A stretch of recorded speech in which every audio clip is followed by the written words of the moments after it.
Punya smartphone dengan kamera 108 megapiksel buat apa sih? Terus gimana setelah pemakaian 1 bulan? Berguna nggak? Ini dia review Realme 12 5G.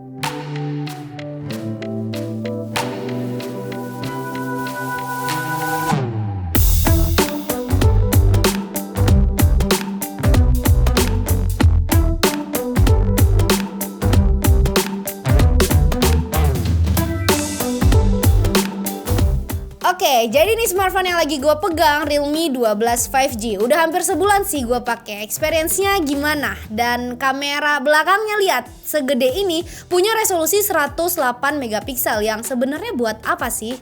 Oke, pertama kita bahas dulu dari sisi desain. Realme 12 5G tampil premium dengan desain pada bodi belakang yang stylish. Hadir dalam 2 pilihan warna, ada Twilight Purple dan Woodland Green. Bagian belakangnya mirip dengan Realme 12 series 5G lainnya yang mengadopsi desain ala jam tangan mewah.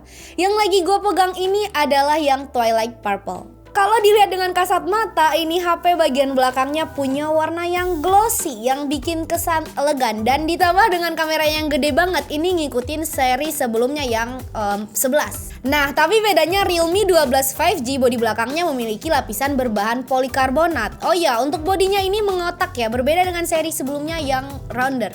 Berbekal sertifikasi IP54, artinya ini HP tahan sama semprotan air. Oh ya, experience gua untuk bagian kaca di sampingnya ini ninggalin bercak sidik jari kalian sih. Jadi ya better pakai case aja ya kak. Tapi selain itu, Realme 12 5G udah nyaman kok digunakan dengan berbagai kebutuhan karena dia hadir dengan bodi yang tipis dan cukup ringan. Ketebalannya cuma di 7,7 mm dan ini lebih tipis dibanding Realme 12 Plus 5G. Bobotnya juga lebih ringan, yaitu sekitar 188 gram, sehingga membuatnya nyaman digenggam. Sebagai seri paling rendah dari Realme 12 series 5G, layarnya menggunakan panel IPS dan bukan AMOLED. Nggak heran sih kalau sensor fingerprint ditempatkan pada tombol power dan bukannya pada layar, karena ya emang panel IPS memang nggak mendukung sensor tersebut. Ukuran layarnya 6,72 inch dengan refresh rate 120Hz serta punya resolusi Full HD+ atau 1080x2400 pixel. Smartphone ini ada dukungan untuk 6 tingkat dynamic refresh rate mulai dari 45Hz hingga 120Hz. Hal ini jadi mendukung layar untuk menghemat energi sesuai dengan pemakaiannya. Jadi kerasa membantu kita sebagai user untuk mengoptimalkan penggunaan baterai. Sebagai contoh, saat layar diam tanpa sentuhan selama 3 detik, kecepatan refresh rate layarnya akan secara otomatis turun ke 45Hz yang berkontribusi pada peningkatan daya tahan baterai. Keren nggak? Sementara untuk penempatan tombol fisik terbilang ya standar seperti smartphone lain pada umumnya. Sisi kanan terdapat tombol volume dan tombol power yang juga berfungsi sebagai sensor fingerprint. Sementara penempatan fitur lainnya ada pada sisi bawah, terdapat jack audio 3,5 mm, mikrofon, USB Type-C, dan speaker. Kalau untuk SIM tray diletakkan di sisi atas yang dapat menampung hingga 2 kartu SIM dan 1 kartu micro SD hingga kapasitas 1 TB. Cukup gede kalau lu emang suka simpen file sampai 1 TB di HP. Oh ya, untuk speakernya udah dual stereo speakers dengan high res certification dan ultra volume 200%. Nah, smartphone ini dilengkapi dengan fitur pembedanya yaitu dynamic button. Ini jadi fitur utama dan pertama kali yang membedakan Realme 12 5G dari smartphone Android lain di kelas harganya. Jadi ini semacam shortcut yang bantu aktifin aplikasi secara instan. Misal double tap power button bisa buka kamera. Belum gua atur. Untuk mengaktifkannya, masuk ke bagian setting, special feature, aktifkan dynamic button atau button control. Nantinya di sini ada 2 pilihan yaitu double tap dan double press. Fitur unggulan lain yang disematkan diantaranya 360 derajat NFC yang penggunaannya tidak hanya sebatas memeriksa saldo uang elektronik aja, tapi juga untuk kebutuhan lain seperti menduplikasi kartu akses dan lainnya. Realme juga menambahkan fitur mini kapsul yang merupakan kolom untuk menampilkan beberapa notifikasi seperti musik, cuaca, status baterai, dan statistik langkah pengguna. Lucu sih, gemes, kayak Dynamic Island di iPhone kalau gue lihat-lihat. Nah, untuk sistem operasinya juga cukup mulus karena udah pakai Realme UI 5.0, Android 14, dan ada fitur menarik juga kayak file dock untuk shortcut antar aplikasi untuk mindahin data. Nice. Salah satu nilai jual Realme 12 5G ada di sektor kamera. Kamera belakangnya ada dua yang terdiri dari kamera utama 108 megapiksel dan kamera ultrawide 8 megapiksel. Kamera utamanya juga punya fitur andalan yaitu 3 kali zoom portrait.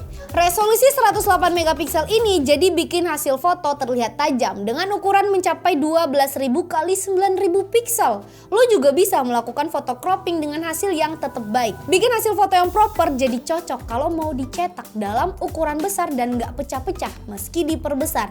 Ya kalau lu masih zaman cetak foto atau cetak baliho sih.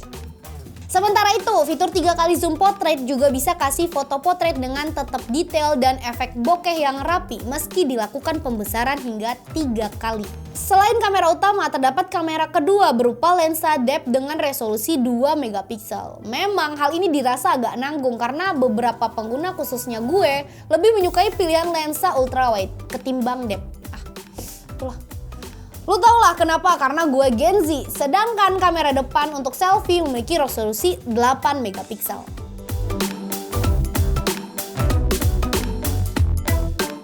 Untuk kemampuan merekam video, kamera utamanya bisa dimaksimalkan hingga resolusi 1080p 30 fps yang juga berlaku pada kamera depan. Sayangnya lu nggak akan menjumpai fitur stabilizer, cuman hasilnya cukup baik dan kayak udah auto stabil aja. Terdapat pula pilihan untuk membuat video secara slow motion dan juga time lapse. Untuk performance-nya gimana? Si Realme 12 5G pakai chipset MediaTek Dimensity 6100 Plus fabrikasi 6 nanometer yang sama dengan Realme 11 5G. Chipset kelas menengah ini mendukung performa agar tetap lancar dalam berbagai situasi dan kebutuhan. Berbekal RAM 8GB LPDDR4X yang ditambah dengan fitur RAM expansion hingga 8GB, jadi bikin lancar lah multitasking maupun apapun itulah. Unit yang gue uji memiliki penyimpanan sebesar 256GB dan jika dirasa kurang lo masih bisa menambah microSD hingga kapasitas 1TB yang kayak gue mention tadi. Guna melihat performa Dimensity 6100 Plus, gue melakukan beberapa pengujian yang diantaranya menjalankan benchmark menggunakan Antutu. Skor yang diraih cukup tinggi untuk kelas menengah dengan skor sekitar 400 ribuan poin. Untuk performa saat bermain game kayak PUBG Mobile, Mobile Legends hingga Genshin Impact, Realme 12 5G mampu memberikan performa cukup baik. Sedikit catatan, khusus Genshin Impact memang pengaturan detail grafis mesti diturunin agar dapetin frame per second yang nyaman. Nggak hanya itu, Realme 12 5G juga cukup nyaman digunakan untuk dipakai editing video hingga resolusi Full HD. Gue buktikan menggunakan aplikasi CapCut dengan melakukan rendering video hingga resolusi Full HD dengan lancar tanpa kendala. Cocok bagi kamu yang suka membuat project video pendek di smartphone. Ya kayak gue. Baterainya gimana? Untuk urusan daya, Realme 12 5G memiliki baterai dengan kapasitas 5000 mAh yang cukup ideal untuk menemani aktivitas keseharian.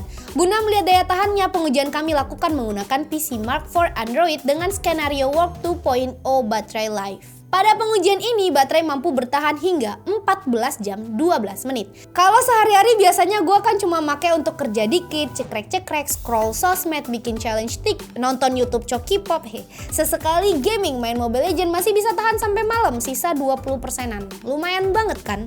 Sementara untuk pengujian secara real time, kami coba memainkan game juga nih, PUBG Mobile selama setengah jam dengan menggunakan koneksi Wi-Fi dan tingkat kecerahan layar di 50%. Hasilnya baterainya berkurang sekitar 7%. Dan pada pengujian benchmark dari Antutu hanya menguras daya baterai sebesar 3% aja. Hal lain yang gue suka adalah suhu yang ditimbulkan saat pengujian Antutu hanya mengalami peningkatan sekitar 1 derajat Celcius. Artinya suhu sangat rendah dan cukup aman saat dalam kondisi beban tinggi. Pada Realme 12 5G, pengisian cepat baterainya mendukung 45 watt Super Fog, di mana Realme 12 series 5G lainnya mendukung 67 watt Super Fog. Itu kan bacanya ya? Meski total output sedikit lebih kecil, namun waktu pengisiannya masih terbilang cukup cepat. Pantauan kami, baterai dari kondisi 3% hingga 100% mencapai waktu sekitar 70 menit. Oke, kita ke kesimpulan. Realme 12 5G ini setelah pemakaian sebulan Smartphone ini bisa jadi pilihan menarik jika lu emang punya dana yang terbatas. Dengan harga Realme 12 Plus 5G atau Realme 12 Pro Plus 5G yang dirasa masih tinggi. Beberapa fitur unggulan yang jarang dijumpai seperti dynamic button jadi nilai tambah yang memikat karena lu bisa nyesuaiin deh butuh shortcut untuk aplikasi mana dengan cepat. Super hemat waktu. Poin plus lainnya pasti yang pertama desain stylish yang tipis dan ringan bikin smartphone kelihatan gak kayak smartphone 3 jutaan. Alias punya kesan mewah dan elegan. Terus untuk kamera punya resolusi yang tinggi 108 megapiksel dan tajam juga hasilnya. Ada triple zoom portrait kamera juga. Ini bisa jadi daya tarik kalau lu ada sedikit ketertarikan lah sama fotografi. Performanya juga kencang dan irit daya. 5000 mAh udah punya daya baterai yang tahan lama. Terus ada NFC 360 derajat, sertifikasi IP54, dual stereo speakers, dan fitur mini kapsul 2.0 yang bikin user experience makin yahoo. Cuman sayang banget sebagai Gen Z, jujur banget nih ya, kamera ultrawide yang gak disupport di smartphone segede ini kameranya bikin gue sedikit kecewa. Karena jujur gue gak bisa ikutin tren foto 0,5 alias ultrawide tadi. Mungkin target marketnya bukan Gen Z. Atau mak bapak lu gak tahu. Punten, siapa tadi nih? Realme. Untuk harganya, gue lihat di website Realme, varian yang gue review 8GB plus 256 internal storage dibanderol dengan harga 3,6 jutaan aja. Murah kan? Kalau poin plus yang gue sebutin tadi udah menjawab kebutuhan lu, mungkin smartphone ini emang buat lu. Oke, mungkin sampai sini dulu review Realme 12 5G kali ini. Jangan lupa like, share, comment, and subscribe sebagai bentuk dukungan untuk kami. Kunjungi juga pemschannel.com biar kalian selalu jadi paling up to date soal perteknologian duniawi. Follow sosial media kami yang ada di kolom deskripsi. Sekian dulu gue Rias, bye-bye, sampai jumpa di video selanjutnya.